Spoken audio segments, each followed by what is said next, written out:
ناظرین کی خدمت میں سلام و آداب۔ آپ دیکھ رہے ہیں وائس آف لداخ۔ آج منگل ہے، مئی کی 20 اور ذوالقعدہ کے 21 تاریخ۔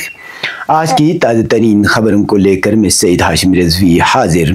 ناظرین سے گزارش ہے کہ تازہ ترین خبروں اور حالات و واقعات سے باخبر رہنے کے لیے ہمارے چینل کو سبسکرائب کریں اور خبریں آخر تک ضرور دیکھیں۔ آپ دیکھ رہے ہیں آپ کا پسندیدہ news channel voice of Ladakh.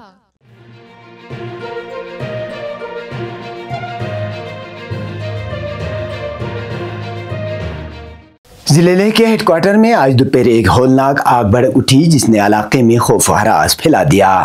تفصیلات کے مطابق آگ کا واقعہ دوپہر تقریباً 1:30 بجے انجمن امامیہ لیہ کے کمپلیکس میں پیش آیا، جہاں اچانک آگ کے شعلے بلند ہونا شروع ہوئے جو دیکھتے ہی دیکھتے پوری عمارت کو اپنی لپیٹ میں لے لیے۔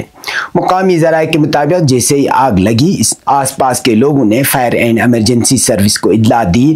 اس دوران مقامی رضاکار فوراً موقع پر پہنچے اور اپنی مدد آپ کے تحت آگ بجھانے کی کوشش میں لگ گئے۔ فائر بریگیڈ کی ٹیم کچھ تاخیر کے بعد جائے وقوع پر پہنچی اور بھرپور جدوجہد کے بعد آگ پر قابو پا لیا۔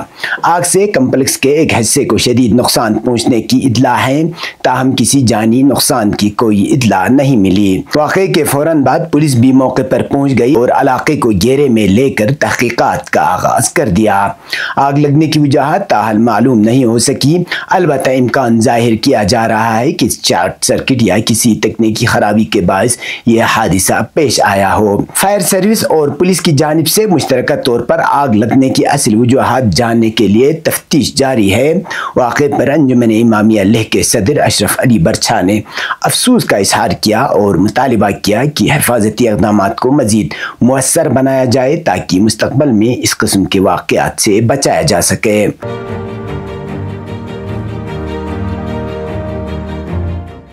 شہید آیت اللہ سید ابراہیم رئیسی اور ان کے ساتھیوں کی پہلی برسی کے موقع پر آج امام خمینی میموریل ٹرسٹ کرگل کے زیر اہتمام ایک باوقار مجلس ترحیم کا انعقاد امام خمینی ٹاور کے کنونشن ہال میں کیا گیا۔ یہ مجلس شہدائے خدمت کو خراج عقیدت پیش کرنے اور ان کی دینی و قومی خدمات کو یاد کرنے کے لیے منعقد کی گئی۔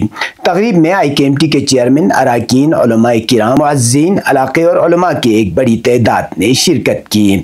مجلس صبح 10 بجے شروع ہوئی جو نماز ظہرین تک جاری رہی۔ شرکاء نے شہدائے خدمت کی بلند درجات کے لیے دعا کی اور ان کے قربانیوں کو خراج عقیدت پیش کیا۔ نماز ظہرین کے بعد جامع مسجد کرگل میں حجت الاسلام والمسلمین آغا سید کاظم صابری نے خطاب کیا۔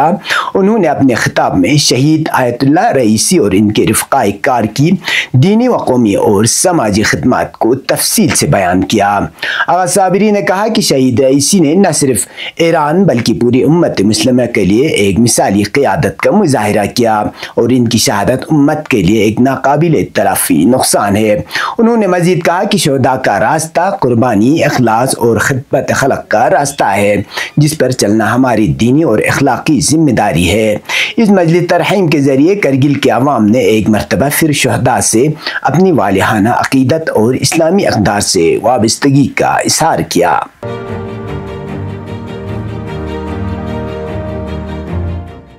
تحصیل تسرو کے علاقے ٹنگول میں ایک افسوسناک سڑک حادثے میں پانی کھر کے رہائشی بشیر احمد موقع پر جاں بحق جبکہ ان کے 2 بچے شدید زخمی ہو گئے۔ الٹو گاڑی گہری کھائی میں گرنے سے حادثہ پیش آیا۔ امدادی کارروائی میں انجمن صاحب زمان، بسیج بقیت اللہ اور لداخ پولیس نے حصہ لیا۔ زخمی بچوں کو فوری طبی امداد کے بعد ڈسٹرکٹ ہسپتال کرگل منتقل کیا گیا۔ حادثے پر چیئرمین LHDC کرگل ڈاکٹر جعفر آخون نے مرحوم کے گھر جا کر تعزیت کی اور ہر ممکن تعاون کی یقین دہانی کرائی۔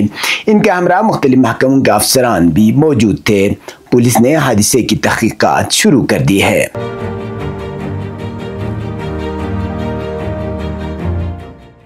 چیئرمین حج کمیٹی لداخ محمد علی مجاس نے آج chief secretary union territory Ladakh doctor Pawan Kotwal سے سول سیکریٹریٹ لیہ میں ملاقات کی۔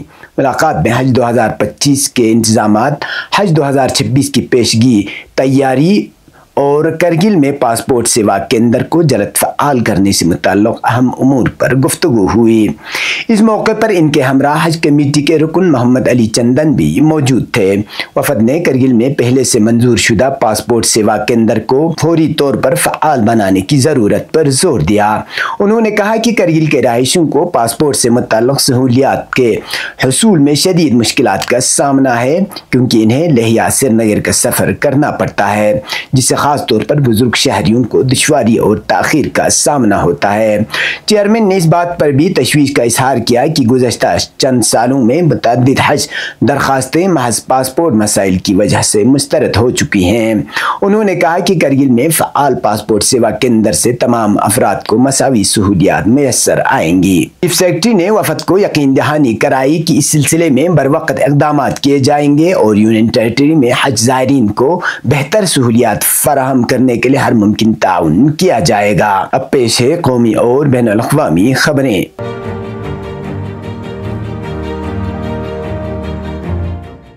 سپریم کورٹ میں وقف ترمیمی قانون کی مخالفت میں دائر عرضداشتوں پر سماعت شروع ہو گئی ہے۔ CJI آر گوائی اور جسٹس اگسٹین جارج مسیح کی 2 رکنی بینچ وقف ایکٹ کے خلاف دائر درخواستوں کی سماعت کر رہی ہے۔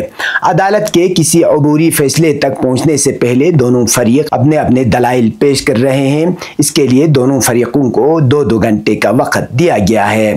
چیف جسٹس بھوشن رام کرشن گوائی کی سربراہی میں 2 رکنی بینچ اس بات پر غور کرے گی کہ آیا ترمیم شدہ قانون پر عمل درآمد کو اس وقت تک روک دیا جانا چاہیے جب تک اس معاملے پر حتمی فیصلہ نہیں ہو جاتا۔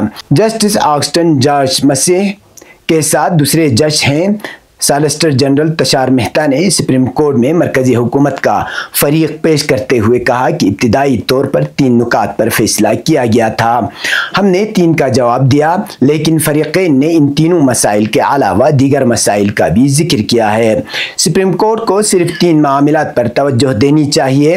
مسلم فریق کے وکیل کپل سبل نے سالیسٹر جنرل کے مطالبے کی مخالفت کی اور کہا کہ ہم تمام مسائل پر بحث کریں گے۔ یہ پوری وقف املاک پر قبضے کا معاملہ ہے۔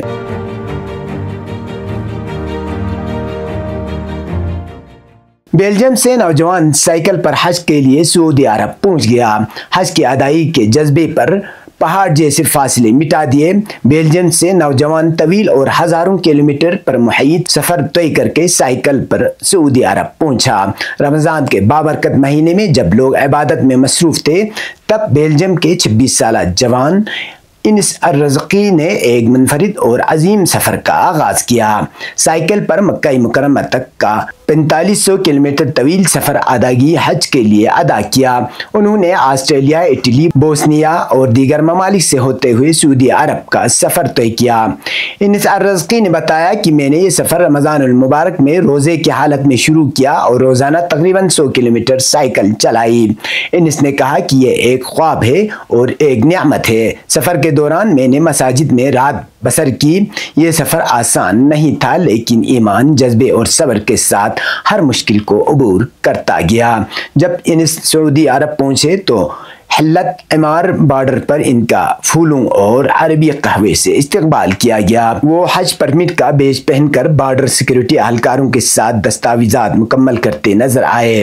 اس سے قبل اسپین سے گھوڑوں پر سوار 3 عازمین حج 8000 کلومیٹر کی مسافت طے کر کے سعودی عرب پہنچے تھے۔ تینوں عازمین نے تقریباً 8 ماہ قبل سفر شروع کیا تھا۔ تینوں ہسپانوی مسلمان عبد القادر، عبداللہ اور طارق اسلام قبول کرنے کے 35 سال بعد اپنی دیرینہ خواہش پوری کر رہے ہیں۔ یہ تھے اب تک کی خبریں۔ اسی کے ساتھ مجھے اور میرے ساتھیوں کو دیجیے اجازت۔ اللہ حافظ۔